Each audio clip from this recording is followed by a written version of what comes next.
Bene data bakundwa b'umwami Yesu Kristo, mwese abakurikira izi nyigisho tubahaye ikaze mu biganiro bya Saveur Divine. Ibi biganiro mu bitegurirwa n'abavugabutumwa bwiza batandukanye, akaba ari umuhamagaro ugendera ku ijambo ry'Imana byanditse mu gitabo cy'ubutumwa bwiza uko bwanditswe na Matayo ibice 24 umurongo wa 14. Kandi ubutumwa bwiza bw'ubwami buzigishwa mu isi yose ngo bube ubuhamya bwo guhamiriza amahanga yose, nibwo imperuka izahera ko ize. Ibi biganiro mu bikurikira ku channel ya YouTube yitwa Saveur Divine. Tubifurije kugubwa neza. Imana Data ari nayo So ibaha umugisha.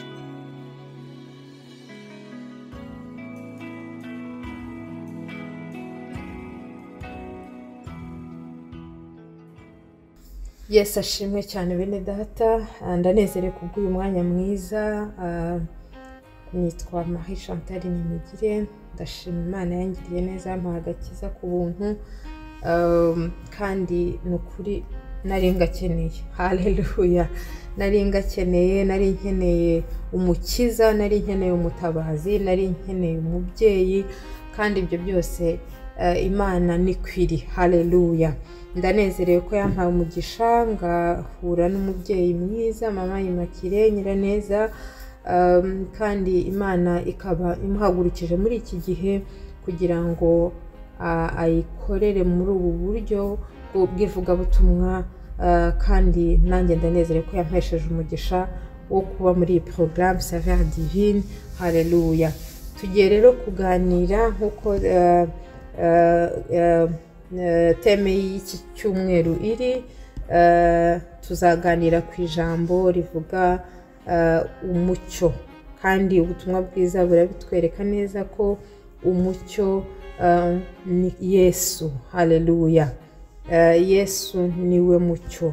Reka twumve icyo ijambo ry'Imana ribitubwiraho mu butumwa bwiza muri Yohana ibice 3 umurongo wa 18 n'uwa kugera kuri 21. Haravuga ngo umwizera ntacirwaho iteka, utamwizera amaze kuricirwaho, kuko atizeye izina ry'umwana w'Imana w'ikinege. Uko gucirwaho iteka ni uko umucyo waje mu isi, abantu bagakunda umwijima kurutisha umucyo, babitewe nuko ibyo bakora ari bibi. Kuko umuntu wese ukora ibibi yanga umucyo, kandi ntaza mu mucyo ngo ibyo akora bitamenyekana. Ariko ukora iby'ukuri niwe uza mu mucyo ngo ibyo akora bigaragare ko byakorewe mu Mana. Amen. Imana ishimwe cyane. Nkunda cyane ijambo ry'Imana, kuko ijambo ry'Imana naryo ubwaryo ni umucyo, kandi na Yesu ni ijambo. Haleluya. Rero iri jambo kuvuga ngo umucyo, Yesu ni umucyo, kandi yaje ari umucyo, kandi afite intego yo kugira ngo akure abantu mu mwijima. Ariko bigaragaza ko iri jambo umucyo ari ijambo rizimije, niko navuga, ari igishushanyo cy'ibyo yashakaga kuvuga. Usomye amagambo dusomye uhita ubyumva neza yuko harimo yuko yaje ari umucyo, ariko abantu bakora ibibi bari mu mwijima, mu bwami bw'umwijima, uwo mucyo bamwe cyangwa benshi ntibawakire. Ariko Imana ishimwe ko twe twawakiriye, kandi ndize ntashidikanya ko hari n'abandi nabo banyotewe no kuva mu mwijima. Amen. Ariko bigaragara ko gukora ibibi, ubwami bw'umwijima ariho hakorerwa ibibi, ariko icyo Yesu yaje gukora ari ukugira ngo akure abantu mu bwami bw'umwijima, akure abantu mu bibi, akure abantu mu byaha, nk'uko izina rye riri, abantu babe abantu b'umucyo. Kandi iri jambo ribidusobanuriye neza koko ni ukuri. Umuntu iyo ari mu bibi, umuntu iyo ari mu byaha, hari aho agera agatinya cyangwa akanga umucyo, akanga ukuri, kubera yuko afite ipfunwe cyangwa se adashaka yuko ibyo bibi bikorerwa mu mwijima bigaragara. Rero bigatuma uwo muntu yanga umucyo, yanga ukuri, yanga uwamenya ibye. Muzasanga n'abantu benshi bakora ibintu bakora ibyaha bikomeye cyangwa n'ibyoroheje, umuntu agira isoni. Umujura aziba yiruke, umuntu azahemuka ashakisha ukuntu abihisha, ndetse n'ibinamenyekana uwo muntu atagiriwe ubuntu bwo kuba yaca bugufi ngo yihane, ashakisha uburyo abisibanganya. Ariko Yesu yaje kudukura muri ubwo buretwa, Yesu yaje kudukura muri uwo mwijima. Haleluya. Ngo ariko ukunda umucyo we, amen, nta cyaba twawe nuko ibyo akora bigaragara cyangwa bimenyekana, kuko nta soni biteye, ahubwo ni byiza. Haleluya. Imana ishimwe cyane. Nifuje ko muri iri jambo dusobanukirwa neza icyo uyu mucyo uvuga n'icyo waje gukora. Rero umucyo ni iki? Umucyo ni ubwami bw'ibyiza, kandi umwami w'ibyiza ni Kristo. Haleluya. Umwami w'ibyiza ni Yesu, niwe waje kubikora kugira ngo adukure mu bibi, kandi yaje atumwe na Data, kuko nta kindi yaje avuga. We haje avuga, nawe wabihamya akavuga ngo ibyo mbabwira simbivuga ku bwanjye, ahubwo ndababwira ibyo Data yantumye. Haleluya, haleluya. Imana ishimwe, Imana ishimwe cyane. Abakunda ibyiza bakunda Yesu, abakunda gukiranuka baramukunda, kubera yuko ni umwami w'ibyiza, ni umwami w'amahoro. Haleluya. Dusomye kandi tukareba ijambo ry'Imana riri mu Befeso ibice 5:8 n'uwa 9, tuhasanga havuga ngo kuko kera mwari umwijima, none mukaba muri umucyo mu mwami wacu. Haleluya.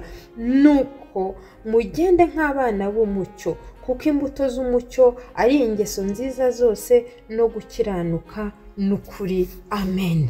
Imana ishimwe. Kera tukiri mu isi y'umwijima, twari tuyobowe n'umwami w'umwijima, umwami w'isi y'umwijima ari we Satani. Nuko tugakora ibyo mu mwijima, tugakora ibyaha, tugakora nabi, tukagira nabi. Ariko uyu mwami wacu aje, tumaze kumumenya, tumaze kumwakira. Haleluya. Duhindurirwa umwambaro, duhindurirwa izina. Haleluya. Duhinduka umucyo.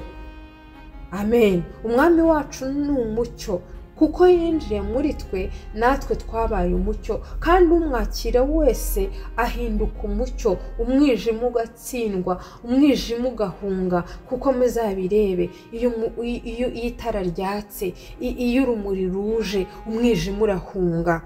Nicyo rero umwami wacu yaje gukora. Iri jambo riratubwiye ngo imbuto z'umucyo ngizi ziragaragara, ntitubyitiranye, ntibituyobere. Ikizakumenyesha ko uri mu mucyo ni uko uzaba ufite ingeso nziza ngo zose, bivuga ngo ni nyinshi, kandi ukiranuka, kandi ufite ukuri.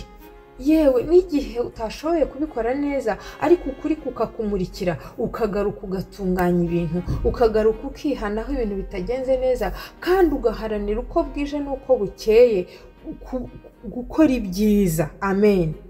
Amen. Kuko no kwihana no gutunganya ibidatunganye nabyo ni ugukiranuka. Icyo gihe nabyo biza muri izo mbuto. Hanyuma kandi ukamenya ngo ubuzima bwawe ni ubuzima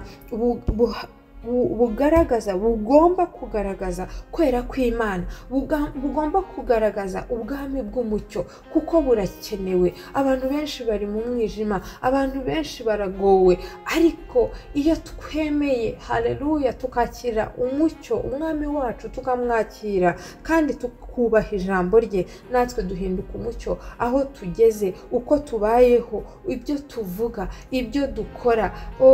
Gusa no kuba uri ahantu utanavuze, kubaho kwawe kugatanga ubuzima, kugatanga umucyo. Abantu bari mu mucyo, bakagubwa neza nabo, ariko n'abari mu mwijima bakaruhuka. Amen. Wavuga n'iryo jambo uvuze, abantu bakavuga bati nibyo koko. Amen. Nibyo koko, ataranavuga, akihagera gusa twumvise umucyo, twumvise amahoro. Amen. Kuko ubwami bw'Imana si ubw'amagambo, ahubwo ubwami bw'Imana ni ibikorwa. Nuko Imana idufashe cyane, amen amen, idufashe cyane twumve ijambo ryayo, kandi dukunde cyane kugera ikirenge mu cy'umwami wacu, kugira ngo ubutumwa bwiza yadusigiye, uyu mugisha yaduhaye w'igitangaza wo gusigara mu cyimbo cye dukora umurimo nk'uko yakoraga, tubishobore.